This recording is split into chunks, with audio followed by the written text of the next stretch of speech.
болцсон уу?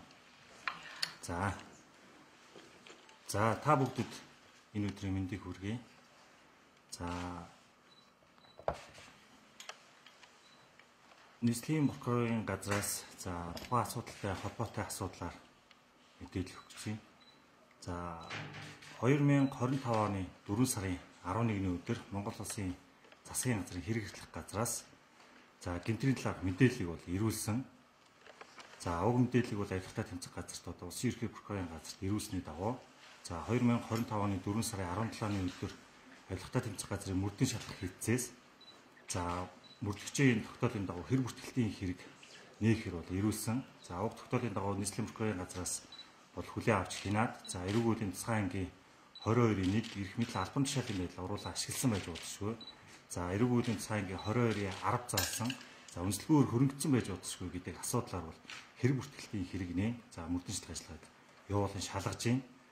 Тус хэлтс дээр бол хамтарсан ажлын хэсэг байгуулагдаад ингээд мөрдөн шалгах ажиллагааг явуулан шалгаж байгаа.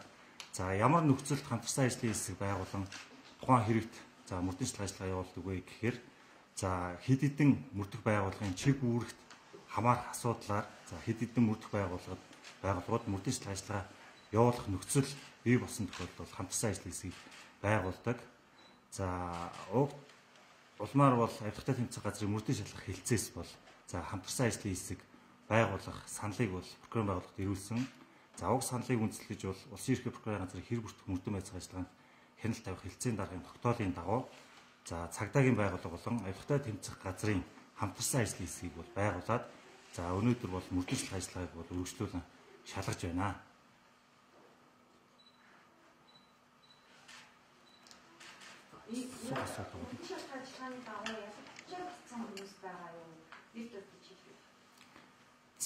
Өнөөдрийн байдлаар бол хэрэгт бол эрүүг эрхэншилт хуулийн 16-2 зааснаар хэрэгт нотолбол зохих байдлыг шалгаж тогтоох зорилгоор бол мөрдөн шалгах ажиллагааг бол явуулж байна. Хавтаст хэрэгт цугларсан нотлох баримтууд үндэслэж бол тухайн хэрэгт бол буруутай этгээдийг бол эрүүг үүсгэж ялгчаар татах ийм зарчимтай. Өнөөдрийн байдлаар хэрэгт бол хэн нэгэн хуулийн этгээд хүнийг бол холбогдуулж эрүүг үүсгэж ялгчаар татаагүй байна. Холбогдох бол мөрдөн шалгах ажиллагааг явуулж байгаа. Авилгатай тэмцэх газраас өгсөн мэдээлэлээр эрх мэдэл албан тушаалын байдлаа уулаа ашиглах 18.3% мөнгө хуваагдсан хоёрын үндэслэлээр шалгаж байгаа гэж мэдээлсэн. Та сая нэмээд өөр хоёр үндэслэл. Тухайн хэр бүртгэлтийн хэрэг нээсэн холбогдох хуулийн зүйл хэсгүүдийн талаар би танд сая мэдээлэл өгсөн. Тухайн хэрэгт бол хэр бүртгэлтийн хэрэг нээхдээ эрүүгийн тусгай ангийн 22-1 буюу эрх мэдэл албан тушаалын байдлаа уруулан ашиглах 22-ийн 10 буюу үнэлгээгээр хөрөнгөжих гэдэг зүйл ангиар бол хэр бүртгэлтийн хэрэг нэгийг шалгасан. Тус хэлтс дээр мөн хэрэг дээр бол мөнгө угаасан байж болзошгүй. Үнэлгээгээр хөрөнгөсөн эрх мэдэл албан тушаалын байдлаа уруулан ашигласан байж болзошгүй. Завших гэмтэл үйлдэгдсэн байж болзошгүй гэх ийм нөхцлөдүүд бол бүгдийн хамруулан шалгаж байгаа. Засгийн газрын урлагийн дараа учир сайд мэдээлэл хийхдээ хийх дамнуулан вишний авшаа бүсэд ингээд цаана ийм мэдээлэл өгсөн шүү. Тэгэхээр энэ тал дээр тухайн улсын хуулийн байгууллагаас дэмжлэг авах гэдэг юм уу ийм ажил явагдаж байгаа. Хэрэгт ач холбогдолтой байж болзошгүй бүхий л нөхцөл байдлыг бол тухайн хэрэг дээр бол шалгах нотлох баримтыг цуглуулах бол ажиллагаа явуулж байгаа. Таны сая асуусантай холбоотойгоор хэрэгт хэрвээ гадаад улсад эрх зүйн харилцааны тусалцааны хүсэлтийн дагуу хүсэлтийг хөрвүүлж холбогдох мөрдөн шалгах ажиллагааг бол явуулах бүрэн боломжтой. Хэрэг цуглуулсан нотлох баримтуудаа үндэслээд тухайн асуудлыг бол шалгаад явах ийм боломжтой байна. Одоо харин тийм шалгаж хийсэн ч гэдэг юм уу ийм зүйл процесс ер нь яаж явагдаж байгаа юм бэ? Ер нь ингээд нэг юм авилгатай тэмцэх газраас хэрэг үүссэн гэх санаа дээр бас хэрэг үүсээ ажиллагаа явуулж байна гэдэг. Гэхдээ яг ялгагдчихаар татсан юм уу? Өөр асуудал ер нь байгаа юу? Одоо ингээд мөрдөн шалгах ажиллагааны явцад хэргийн оролцогчид гадагшаа одоо оргон зайлах гэдэг юм уу ийм тохиолдлууд үүсвэл яах вэ? Одоо өмнө нь одоо ингээд гадагшаа хийж гараа явцсан олон хүмүүсийг бид мэдж байгаа ш. Гэтэ одоо ингээд ирээд Монголдо авчиж чадахгүй ч юм уу одоо ийм албан тушаалнуудыг хэрэгүүд ингээд харагдаад амжилтаад тэгэхээр энэ одоо процессын таад хэрэггүй яриад байгаа. За тухайн хэрэгд бол өнөөдөр байдлаар хэр бүртгэлтийн хэрэг нээгээд за тухайн гэмтрийг үйлдсэн байж болцсошгүй хүн хуулийн этгээдийг за шалгах за нотлох баримтыг цуглуулах ажиллагааг бол эхлээд ингээд мөрдөнчлөг ажиллагаа явуулаа эхэлсэн явж байна. За энэ дасан цэргийлэх арга хэмжээтэй холбоотой асуудал дээр за уг хэрэг дээр эрүүгээр үүсгэж ялагчаар татагдсан ялагдагчид эрүүгээр хянш төрөл тухай хууль заасны дагуу дасан цэргийлэх арга хэмжээ болох энэ Монгол сэлээр гарахыг хязгаарлах за цагдаа хорих зэрэг энэ барьцаа авах зэрэг энэ дасан цэргийлэх арга хэмжээг авах бол боломжтой. За өнөөдөр бол хэрэг бүртгэлтэй ажиллагаанд шалгагдж байгаа хэрэг дээр бол энэ төрлийн дасан цэргийлэх арга хэмжээг бол хэрэглэх бол боломжгүй. Гэхдээ бол хэргийг түргэн шуурхаа илрүүлж за нотлох баримтыг цуглуулах зорилгоор бол хамтарсан ажлын хэсгийг бол байгуулад ингээд ажиллаж байгаа. Ер нь бол одоо олон нийтийн хувьд бол ерөнхийдөө хатгалгааны талаар нэмээ яриад байгаа шүү дээ. Гэхдээ одоо та бол ялагдчихад татгсан ч юм уу хэрэг оролцогчны талаар бол мэдээлэхгүй байна.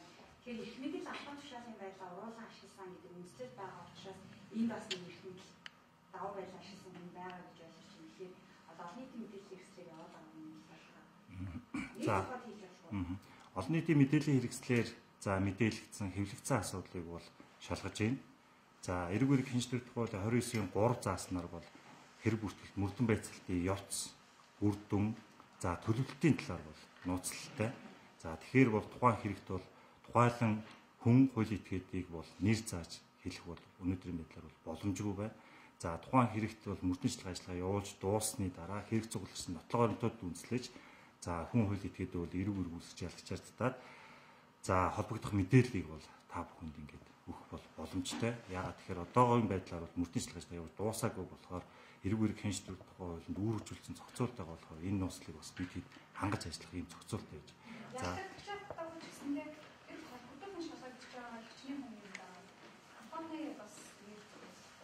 за тодорхой хүмүүс за хуулийн этгээдийг бол холбогдуулан шалгаж байгаа нөхцөлөд бол байгаа. Гэхдээ за яг би бол тоо зааж яагаад тэгэхээр энэ мөрдөн байцаалтын төлөв явц үр дүнтэй холбоотой асуудал болохоор тоо зааж хэлэх боломжгүй байна.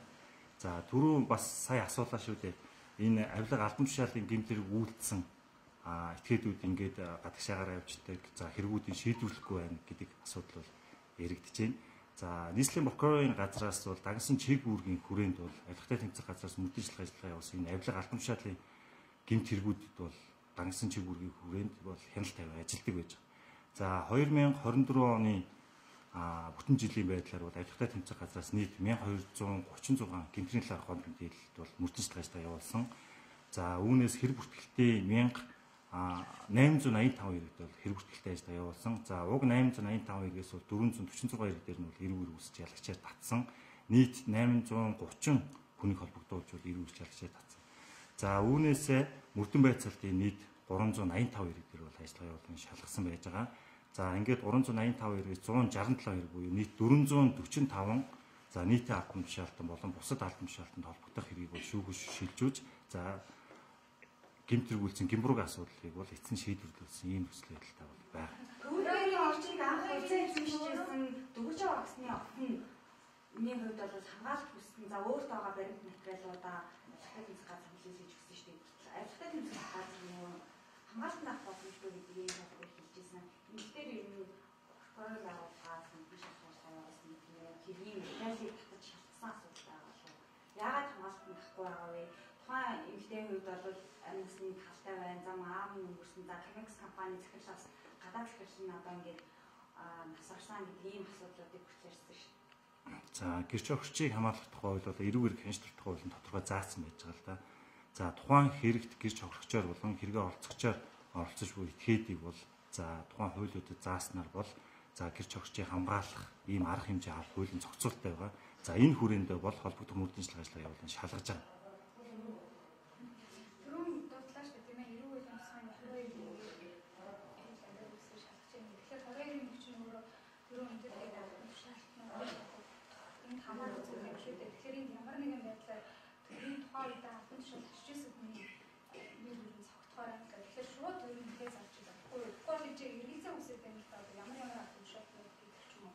За эрүүгээр хяншлах тухай хууль зааснаар прокурор мөрдөгчд бас үүргэжүүлсэн зохицуулт байж байгаа. Энэ тухайн хэргийг шалгаж байгаа прокурор мөрдөгч бол хэргийн явц үр дүн төлөлтийн талаар бол тодорхой бол ингээд нийтэд бол мэдээлэл өгч болохгүй. Энийг бол ингээд хоригдсан зохицуулт байгаа. За харин мөрдийн ажиллагаа явуулж дуусаад тухайн хэрэгт бол эцсийн шийдвэр гарсан тохиолдолд тухайн хэргийг за прокурорын зөвшөөрлийн дагуу бол ингээд мэдээлэх боломжтой. Таны сая асуусан эрэг үеийн цагаангийн 22-ийн 1 заасан хэрэг маань өөрөө бас хүндрүүлэх нөхцөл байдал санкцууд бол заагаад өгсөн байж байгаа. Тухайлбал 22-ийн 1 заасан бол нийтийн албан тушаалтанд тухайн гэмтрийг үйлдсэн бол 22-ийн 1-ийн 2 заасан хэмжээний огт учруулсан бол 22-ийн 1-ийн 3 заасан улс төрд нөлөө бүхий итгэж тухайн гэмтрийг үйлдсэн бол гэдэг ингээд тухайн зөвлөлтөл заалт зохицуултын хувьд ингээд наривчлан заагаад өгсөн. Энэ хүрээндээ бол бид мөрдөж тааштай шалгаж байгаа. Тэгэхээр яг 22-ийн аль заалтаа гэсэн 22-ийн 3-аар эрэг үеийн цагаангийн 22-ийн 1-ийн 3 дахь хэсэг зааснаар бол за мөрдөж тааштай шалгаж байгаа. байгаль орчинд үзүүлсэн хорог гэдэг юм уу? Эдийн засгийн алдсан боломж зэрэг юм байна. За би түрүүн хэлсэн хамтарсан ажлын хэсэг байгуулагдсан хэд хэдэн мөрдөх байгууллагын чиг хүрээд хамрах асуудлуудыг шалгадаг ийм нөхцөл байдал үүссэн. За тогтоогдсон болохоор бол энэ хүрээндээ бид хамтарсан ажлын хэсэг байгуулад явж байгаа. За авилгатай тэмцэх газар маань өөрөө эрэг үеийн цагаан цаас 22 дугаар бүлэг заасан үе авилга албан тушаалын гэмтрийг шалгах чиг үүрэгтэй. За цагдаагийн байгууллага маань эрэг хуулийн цагаан заасан холбогдох зүйл хэсэг заасан гэмтрэгт бол мөрдөж ажиллагаа явуулах юм чиг үүрэгтэй. Тэгэхээр бол энэ хоёр хамтарсан ажлын хэсгээ байгуулагдсан байгууллага маань энэ чиг үүргийн хүрээнд бол шалгаад явна. Хуулийн хугацаа гэж байгаа юу? Ер нь мөрдөн шалгах ажиллагаа, хамтарсан ажлын хэсгийн ажиллах хугацаа гэдэг юм уу? Ер нь процессын үед хэр хугацаа шиг бас энэ прокурорын шийдвэр нь бас яг хязгаар гарсан байх хамтарсан ажлын хэсэг. За улсын ерхий прокурорын газрын хамтарсан ажлын хэсэг байгуулах прокурорын тогтоол бол 2025 оны 4 сарын 21-ний өдөр гарсны дагуу хамтарсан ажлын хэсэг байгуулагдсан байна. За хуулийн хугацаа гэж ярьж байна. Тухайн хэрэгүүдийг за хэр удаа шалгах уу гэдэг асуулт. За тухайн хэргийн одоо эдрийн төвөгтэй байдал энэ цар хүрээ зэрэг нөхцөл байдлаас хамаарат за хэргийн бол ингээд хугацаа бол тодорхойлогдоод явагддаг. За тус хэрэг дээр одоо шинжээчийн дүгнэлт гаргах шаардлагатай нөхцөл байдлаас хэргийн хугацаа хойшоо ингээд сунгагдаад явах. Шинжээчийн дүгнэлтээс хамаарч мөрдөн ажиллагаа явуулах. За энэ гадаад улсад эрх зүйн харьцан тусалцааны хүсэлтийн дагуу мөрдөн ажиллагаа явуулах зайлшгүй шаардлагатай нөхцөл байдал үүссэн тохиолдол бас гадаад улсаас тухайн ажиллагаа хийж гүйцэтгэх гэж ирүүлсний дагуу тухайн хэрэг цугласан нотлогонд дүгнэлт өгөх гэх мэт нөхцөл байдлаас хамаарат бас мөрдөн ажиллагаа бол тодорхойлогдоод явдаг байгаа. Тухайн хэргийг бол за цар хүрээ ээжтэй дүүхтэй нөхцөл байдлаас нь хамаарат за түргэн шуурхай шалгаж тогтоох илрүүлэх зорилгоор бол хамтарсан ажлын хэсэг байгуулагдаад ингээд ажиллаж байгаа. За одоо ажлын хэсгийн талаар бас би бол тодорхой мэдээлэл бол өгөхгүй боломжгүй байна. Яагаад гэхээр мөрдөх байгууллагын энэ дотоод зохион байгуулалт болон прокурорын хүчтэй холбоотой асуудлаар бас наривчлан тоо өгөх боломжгүй байна. Та сая хэдийн ээдрийн төвтэй байрлаж байна. Тэгэхээр энэ хэрэг Монгол улсын ерөнхийлөгчөөр ажиллаж байсан юм байна. Их хүн хүмүүс юм болж байгаа. Тэгэхээр энэ ажлын хэсэг ямар нэгэн байдлаар өндөр авахгүйгээр ч гэдэг юм уу ажиллаж чадахгүй та бүдд ер нь ийм ямар нэгэн байдлаар хатгаас гэдэг юм уу зүйл хийж байгаа юм. За тийм нөхцөл байдал бол байхгүй. Тухайн хэрэгт авагдсан нотлогоорнд за шалгуур зохих асуудлыг шалгаж тогтоох зорилгоор мөрдөх байгууллага прокурор байгууллага ажиллаж байна. Босна. За баярлалаа.